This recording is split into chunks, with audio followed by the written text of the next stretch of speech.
Hello, crafty friends, and welcome back to my channel. Today, I'm excited to showcase a beautiful banner greeting set that I think is an absolute must have for your crafty stash. It features a wonderfully versatile range of sentiments, perfect to create birthday cards, thank you cards, congratulations, or just sending warm hug. Well, before we dive in, I would really appreciate if you could take a moment to subscribe to my channel and hit the bell icon so that you get notified whenever I post a new video. I'll be creating two cards today with a special focus on the sentiment strips that I'll be featuring on both the designs.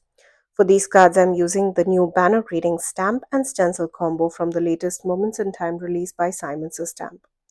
There's also a coordinating die set available that cuts out these banners beautifully. Well, I haven't used these dies in today's project, but I'll be sure to link them in the description box below in case you'd like to check them out. This stamp is super versatile, I feel, and it features two styles of curved banners along with a variety of coordinating greetings. Each sentiment is designed to match the curve of the banners, giving the card a clean and custom stamped look. The sentiment includes thinking of you, happy birthday, hello friend, with so much love, congratulations, I love you, sending hugs with sympathy and thank you. These messages work wonderfully, not just for cards, but also for gift tags and other paper crafting projects. The coordinating stencils is a 6 by 6 inch design that helps you easily add color, shading, and depth to the stamped banners, really making your sentiments pop and take the center stage. I will start by stamping both of the sentiment banners from the stamp set. I have placed a piece of white cardstock into my Altenew stamp wheel, and well, the ultra sticky mat will keep it securely in place since I did go ahead and stamp these banners twice for a very clean and crisp image. Now, once I was done stamping the banner, I decided to ink blend before stamping my sentiment. Now to add some color, I moved the cardstock into my Simon's Stamp sticky mat and used the coordinating stencils to ink blend over the banners. For all of the ink blending, I'll be using the Simon's Stamp Positively Saturated inks to bring in some soft blended color to make these banners stand out. As I mentioned earlier, I'll be creating two cards, one in a beautiful pink palette and the other in a vibrant orange. For the orange banner, I used shades Sherbet, Cantaloupe, and Melon. The coordinating stencil has three layers, allowing you to add color to each section of the banner. This not only creates a smooth ink blended look, but also adds a nice shadow effect for extra dimension. You could even use glitter paste on one of the layers to add some added texture and sparkle to your card fronts. For the second banner, I went with a lovely pink tone. I used carnation, guava, and watermelon inks. I'm using the mini ink blending brushes by Cat Scrappiness, which gives an excellent control, especially when you're ink blending in those tiny, small places for all the detailed areas of the stencil. Once I finished the ink blending, I placed cardstock back into the stamp wheel so that we could stamp our sentiments. Now, one of the reasons I didn't stamp the sentiment before blending was to avoid any smudging. It's generally safer to do your ink blending first and then stamp over it, especially with crisp, clear sentiments. Now, if I had left the banners to dry overnight, I probably would have stamped the sentiments beforehand. But since I was working on everything in one session, I chose to blend first and stamp later just to be safe. I stamped happy birthday on the orange banner and with so much love on the pink banner using my VersaFine Onyx Black ink. Aren't these banners absolutely stunning? I love how perfectly the sentiments tuck into the curves of each of those banners. It gives such a polished custom look, and those bright, vibrant colors really make them pop. Let me know in the comments below which one's your favorite, the pink one or the orange. As I mentioned earlier, there are coordinating dies available that perfectly cut out these banners.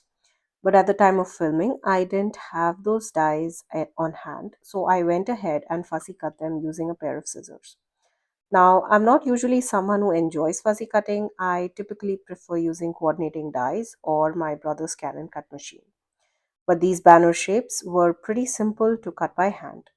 I used my Simon's Stamp fine detail scissors, which are super sharp and great for precise cutting. I also really appreciate their smaller size, which makes the process much more easier, especially for someone like me who doesn't usually enjoy fuzzy cutting. Just look at these two finished banners. Aren't they gorgeous? This banner greetings stamp includes such a lovely variety of sentiments that I'm definitely planning on creating a whole bunch of them to keep on hand for future projects. I'm thinking of stamping a bunch of simple black and white sentiment banners using different sentiments on each of those banners.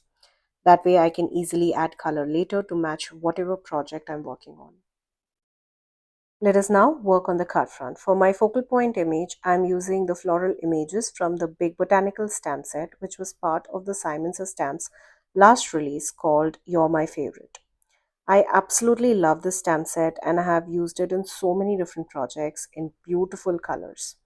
Those large, beautifully detailed floral illustrations add such a timeless classic feel to any card front. Now, I kept the same color scheme of oranges and pinks for my flowers as well. For the greenery, I used aspen, sage, and pine inks. Well, I won't go into too much detail on the stamping technique here, but I do have a full video tutorial where I explain how I layer multiple colors using these floral images. I will leave a link to that video down in the description box below. The beautiful hyacinth and tulip stamps, paired with the elegant butterflies and the dragonfly from this set, create a classic edge design that's simply stunning. Now, the design that we are making today is perfect for mass producing in a variety of different colors. Having a collection of pre stamped banner greetings will make reproducing this design so much more easier and faster. Now that our large focal point images are ready, I started thinking about how I wanted to place my sentiment banners on this beautiful card front. Well, before that, let's add some splatters to this background. I bought both the panels into my splatter box and added black watercolor splatters all across the background. Once everything was completely dry, I arranged the sentiment banners onto the card front. You'll notice I added a touch of gold twine behind each of those banners. It brings in a lovely bit of texture and a subtle hint of sparkle. I adhered both of the sentiment banners using foam tape for some extra dimension. You could definitely add a few sequences or embellishments if you'd like, but I decided to keep it simple with just the splatters and the gold twine for a clean and elegant finish. Whenever I'm adhering sentiment strips or focal point images with foam tape, I like to add a few drops of liquid glue on top of the foam. This gives me a bit of wiggle room to adjust the placement before pressing it down firmly. With the gorgeous floral image in the background and the bold, vibrant sentiment banners in place, our card fronts are ready. All that's left is to mount them onto card bases. Now, instead of using the usual white card bases, I chose a bright, vibrant orange for the first card and a soft, subtle pink for the other. I adhered the card fronts using liquid glue. And just like that, our finished cards are ready. I absolutely love how they turned out clean, simple, and perfect for mass production in a variety of beautiful color combinations. Now, if I were making these in bulk, I'd stamp both the banner and the sentiment directly onto a white cardstock panel and cut them out all at once using my brother's Canon cut machine. It would save so much of my time. I hope you had fun watching today's video and got inspired. All the supplies that I used to create these cards will be found linked in the description box below. Please note that all of those links are affiliate links, which means that if you shop using one of my links, I get a small commission at no cost to you guys. Thank you again for joining me today. Until next time, stay safe.